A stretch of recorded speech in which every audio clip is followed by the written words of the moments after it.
أعوذ بالله من الشيطان الرجيم. بسم الله الرحمن الرحيم. قالوا إنما أنت من المسحرين وما أنت إلا بشر مثلنا وإن نظنك لمن الكاذبين فأسقط علينا كسفا من السماء إن كنت من الصادقين قال ربي أعلم بما تعملون فكذبوه فأخذهم عذاب يوم الظلة إنه كان عذاب يوم عظيم إن في ذلك لآية وما كان أكثرهم مؤمنين وإن ربك لهو العزيز الرحيم. صدق اللہ العظیم. یہ سورۃ الشعراء کی آیت نمبر 185 سے 191 تک 7 آیتیں آپ حضرات کے سامنے تلاوت کی گئی ہے. گزشتہ کل کے درس میں بات شروع ہوئی تھی کہ ان آیات میں اس رکوع میں اللہ پاک نے حضرت شعیب علیہ السلام کی قوم کو اور ان کے واقعے کو اور ان میں پائے جانے والے اخلاقی مرض کو بیان کیا ہے.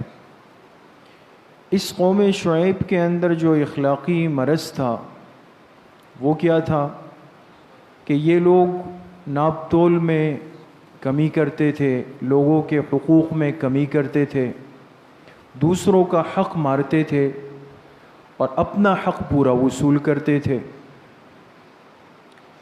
یہ نافرمانی جب ان کے اندر پیدا ہوئی تو حضرت شعیب علیہ السلام نے ان کو سمجھانے کی کوشش کی. ڈرو اس ذات سے جس نے تمہیں پیدا کیا، تم سے پہلے مخلوق کو بھی پیدا کیا، اور تمہارا جو یہ فعل ہے کمی کوتاہی کرنا، کام میں ڈنڈی مارنا، دوسرے کا حق مار لینا، اس سے زمین میں معاشرے میں فساد پھیل جائے گا، معاشرے کا توازن بگڑ جائے گا، ایسا مت کرو. لیکن جب انسان کی فطرت مسخ ہو جاتی ہے اور مزاج کے اندر عناد یعنی ضدی پن آ جاتا ہے تو پھر انسان کے لیے اچھائی اور برائی کی تمیز ختم ہو جاتی. یہ پھر اپنے خیر خواہ کو اپنا بدخواہ سمجھتا ہے.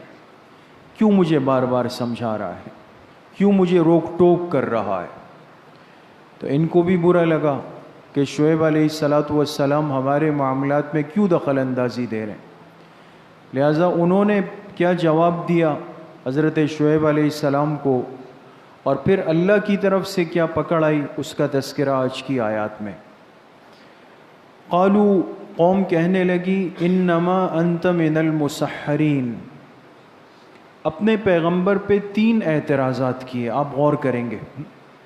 پہلا اعتراض یہ کیا کہ بے شک آپ پہ جادو کیا گیا ہے، آپ جادو زدہ ہے، لہٰذا آپ اپنے اختیار اور کنٹرول سے بات نہیں کر رہے، ایسا لگتا ہے کسی نے آپ پہ جادو کر دیا ہے. وما انت الا بشر مثلنا. دوسرا اعتراض کہ آپ کیا ہمیں سمجھا رہے ہیں، آپ تو ہمارے ہی طرح ایک بشر ہیں، انسان ہے.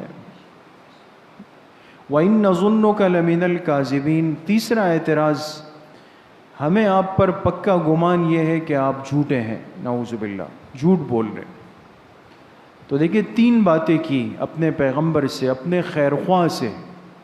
ایک تو یہ کہ آپ پر جادو ہوا ہے، اور دوسرا یہ کہ آپ تو ہمارے ہی طرح کے ایک انسان ہیں، ہمیں کیا سمجھا رہے ہیں، اور تیسرا یہ کہ آپ کی بات کو ہم سچ نہیں سمجھتے، آپ جھوٹ بول رہے ہیں.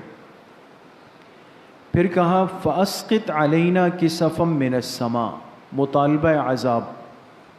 کہنے لگے اگر واقعی آپ اتنے ہی سچے ہیں اور اللہ کے پیغمبر ہیں تو ٹھیک ہے، اگر ہم غلط جا رہے ہیں، غلط کر رہے ہیں، تو ہم پر آسمان سے کوئی ٹکڑا گرا دیجئے، یعنی کوئی عذاب گرا دیجئے ہم پہ. ان کنت من الصادقین. اگر آپ سچے ہیں، اگر آپ سچے ہیں تو ہم پر آسمان سے کوئی ٹکڑا گرا دیجئے. قالا، یہ اب شعیب علیہ السلام نے جواب دیا. فرمانے لگے ربی اعلم بما تعملون۔ حضرت شعیب علیہ السلام نے فرمایا میرا رب خوب جانتا ہے جو کچھ تم کرتے ہو، اللہ پاک سے پوشیدہ نہیں ہے تمہاری یہ بے ایمانیاں۔ لیکن فکذبوہ، اس کے باوجود قوم نے اپنی پیغمبر کو جھٹلایا۔ فأخذہم عذاب یوم الظلہ، تو اس قوم کو پکڑ لیا ایک سائبان کے دن کے عذاب نے۔ ظلہ کہتے ہیں سائبان کو، اس سے مراد یہاں پر ہے بادل، آگے تفصیل آ جائے گی۔ اس بادل کے دن کے عذاب نے ان کو پکڑ لیا۔ انہ کان عذاب یوم عظیم، اور بے شک وہ ایک بڑے دن کا عذاب تھا۔ ان فی ذلک لآیہ، بے شک اس واقعے میں بھی عبرت کی بڑی باتیں، لیکن وما کان اکثرہم مومنین، اس کے باوجود بھی مکہ والوں میں سے زیادہ تر لوگ ماننے پہ تیار نہیں ہیں۔ وَإِنَّ رَبَّكَ لَهُوَ الْعَزِيزُ الرَّحِيمُ، اور بے شک آپ کا رب غالب ہے، رحم کرنے والا۔ تو اب قوم کے اندر جو برائی تھی اس کا تذکرہ کل کے درس میں آیا کہ یہ لوگ تاجر پیشہ لوگ تھے، زیادہ تر تجارت سے جڑے ہوئے تھے، کاروبار کرتے تھے، تجارتی قافلے لاتے لے جاتے تھے، لیکن شیطان نے ان کے اندر حرص پیدا کر دی، حرص مال۔ اور چونکہ یہ بڑی خطرناک چیز ہے، انسان کے پاس مال ہو اور یہ مزید کی حرص کرے، تو اسی لیے آپ علیہ الصلاۃ والسلام نے فرمایا فتنۃ امتی المال، میری امت کا سب سے بڑا فتنہ اور آزمائش کا ذریعہ وہ مال ہے، مال کے ذریعے سے میری امت فتنے میں مبتلا ہو جائے گی۔ اس لیے حب مال، حب جاہ، یہ روحانی امراض ہے۔ شریعت نے زکوٰۃ کا حکم دیا، صدقہ فطر کا حکم دیا، قربانی کا حکم دیا، حج کا حکم دیا، انفاق کا حکم دیا، صدقہ خیرات کا حکم دیا۔ یہ سب احکامات اسی لیے آئے کہ انسان جب اپنا مال خرچ کرتا ہے، نکالتا ہے، تو دل کے اندر سے حب مال کا مرض ختم ہوتا ہے، یہ نکل جاتا ہے۔ اور جب انسان ترتیب پہ خرچ نہیں کرتا، جمع کرنے کا ایک مزاج بن جاتا ہے، پھر انسان کہتا ہے او ہو یہ تو 100 روپے کم ہو جائیں گے، یہ تو 1000 روپے کم ہو جائیں گے، تو 2500 روپے کم ہو جائیں گے۔ یہ حرص مال ہوتا ہے، اسی لیے انسان اپنے مال کو خرچ کرے۔ اور علماء نے یہ بھی لکھا کہ مستورات کے مال میں سے بھی خرچ کروایا جائے۔ ہمارے ہاں ایک معاشرتی مزاج چل پڑا ہے نا کہ شادی کے بعد پھر عورت نے کچھ بھی نہیں دینا ہے۔ کیا مطلب؟ اس کی زکوٰۃ شوہر دے، اس کا صدقہ فطر شوہر دے، اس کی قربانی کے حصے کی رقم شوہر دے، یہی ہوتا ہے نا ہمارے یہاں تو۔ حالانکہ سونا اس کا ہے، زکوٰۃ شوہر نے دینی، پیسے اس نے جمع کیے لیکن اس کی قربانی شوہر نے کرنی۔ ٹھیک ہے، کر سکتا ہے، جائز ہے، لیکن اس کا ایک واضح نقصان یہ ہوتا ہے کہ جب عورت کا مال خرچ ہی نہیں ہوتا نا، تو یاد رکھیں ہمارے معاشرے کی مستورات میں حب مال کا مرض پیدا ہو گیا۔ اب یہ جذبہ ہی نہیں ہے کہ یہ بھی کوئی کام ہے۔ جیسے آپ اگر پرانے اوقات کے حالات، بزرگوں کے واقعات جب ہم پڑھتے ہیں نا کتابوں میں، ایک بہت بڑا حصہ اس دین میں، اس دین کی حفاظت میں، اس دین کی اشاعت میں اس امت کی مستورات کا ہے دوستو۔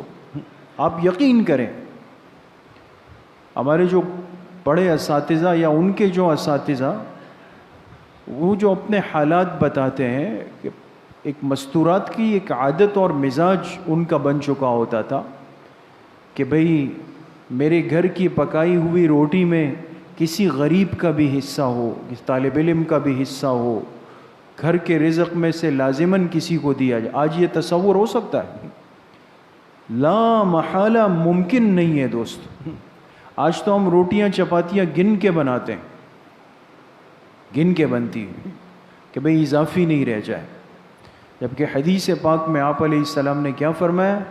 فرمایا جب تم میں سے کوئی سالن پکائے تو اس میں پانی بڑھا دے، یعنی شوربہ بڑھا دے، اور اس میں اپنے پڑوسی کی نیت کر لیں. اس امت کو تو اس عمل کی ترغیب ہے.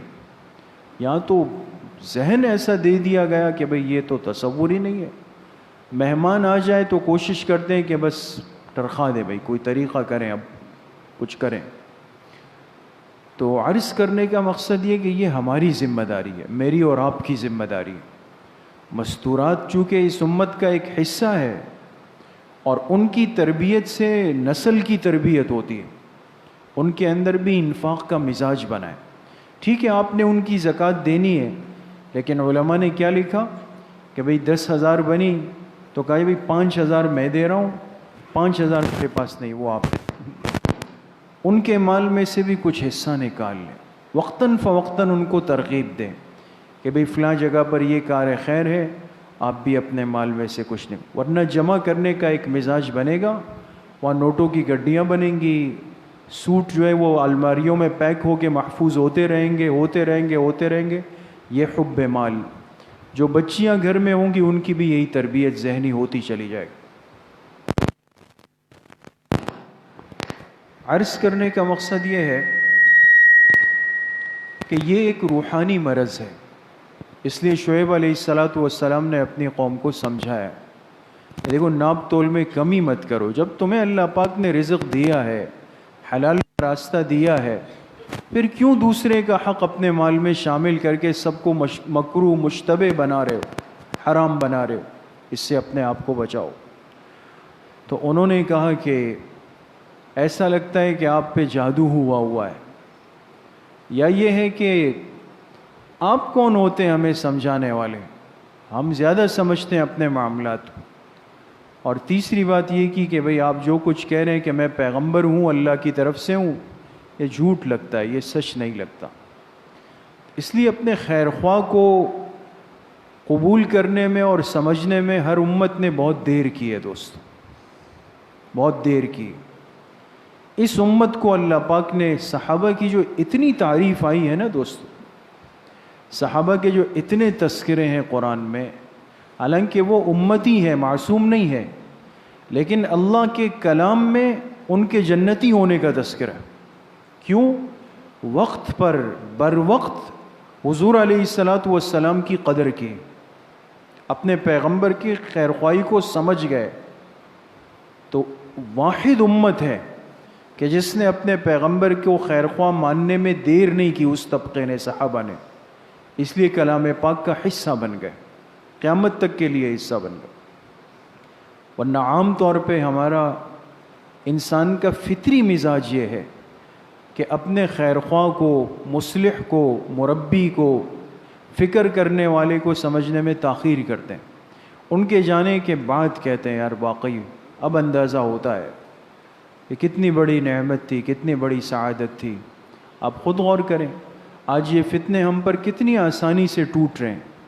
پہلے تو تصور نہیں تھا، اس لیے کہ کام کے جاندار علماء موجود تھے، وہ بات کرتے تھے، مقابلہ کرتے تھے، صاحب تقویٰ تھے، اللہ سے تعلق رابطہ مضبوط تھا.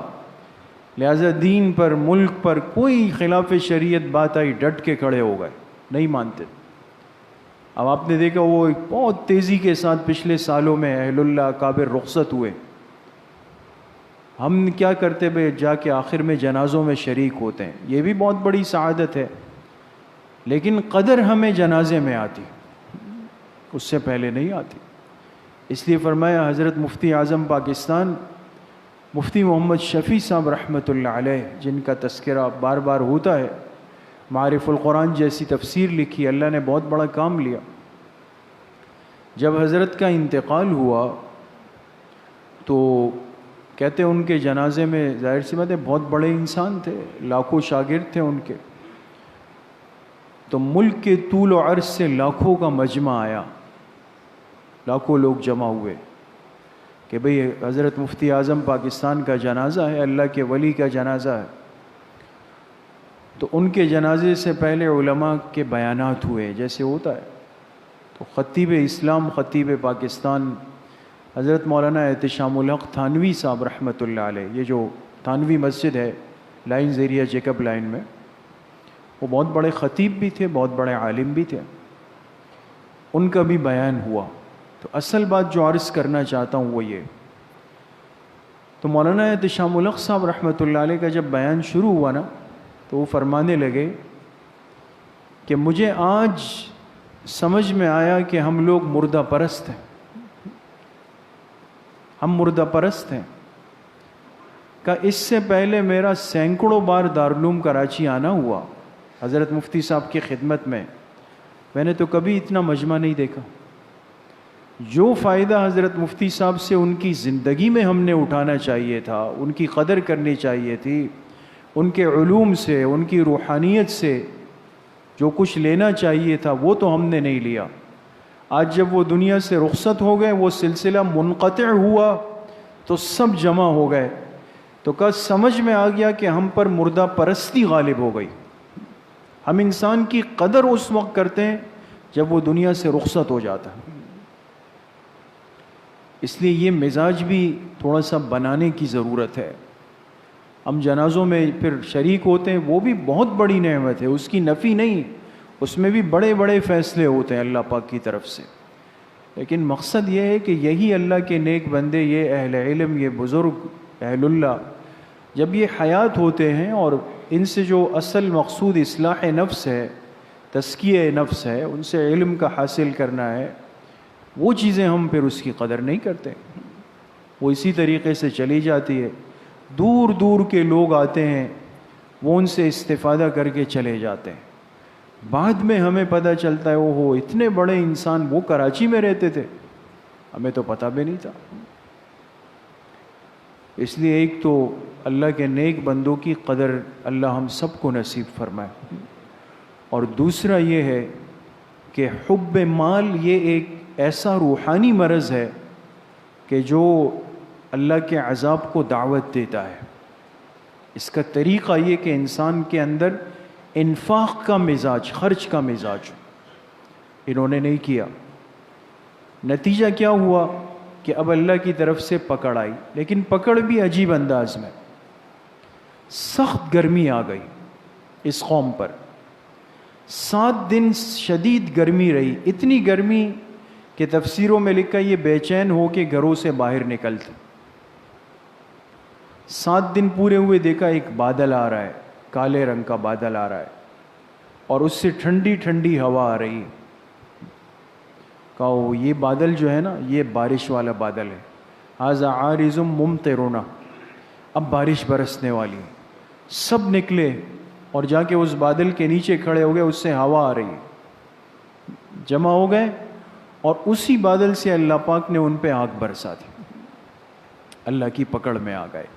اس لیے حدیث پاک میں آتا ہے، صحابہ فرماتے جب موسم میں تغیر آتا، بادل نظر آتے، تو آپ علیہ السلام کے چہرے مبارک پہ پریشانی آتی، اتنی پریشانی آتی کہ حضرت عائشہ صدیقہ رضی اللہ عنہ کی روایت ہے، ایک دفعہ مدینہ منورہ میں بادل آنا شروع ہوئے، آپ حجرہ مبارکہ سے باہر جاتے، پھر اندر آتے، باہر جاتے اندر آتے، باہر جاتے اندر۔ کچھ دیر کے بعد بارش شروع ہو گئی تو آپ مطمئن اندر آئے۔ میں نے عرض کی کہ اللہ کے رسول صلی اللہ علیہ وسلم کیوں اتنا پریشان تھے؟ فرمایا جب بادل آتے ہیں تو قوم شعیب یاد آتی ہے، اس لیے کہ ان پہ بھی بادل آئے تھے۔ یہ فیصلہ ہم نہیں کر سکتے کہ یہ بادل خیر کے ہیں یا شر کے، جب تک بادل سے بارش برسنا شروع نہ ہو جائے ہم اللہ کے فیصلے کو نہیں سمجھ سکتے۔ اس لیے اس موقع پر بھی ترغیب دی کہ جب بادل آئے تو انسان مسجد یا کم از کم گھر میں 2 رکعت صلاۃ التوبہ پڑھے، کہیں خدا نخواستہ اللہ کی پکڑ نہیں آ رہی ہے۔ بعض دفعہ بارش ہوتی ہے لیکن وہ بارش بھی بہت تباہی مچا دیتی ہے، خیر کے بادل۔ تو بہرحال یہ ایک روحانی مرض ہے حب مال کا۔ انسان اپنے تجارتی کاروباری معاملات کو صاف رکھے، لین دین کے معاملات صاف رکھے، ناپ تول کے معاملات کو صاف رکھے۔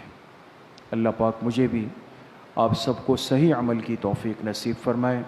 وآخر دعوانا ان الحمد للہ رب العالمین۔ الحمد للہ رب العالمین، والصلاة والسلام علی سید الانبیاء والمرسلین۔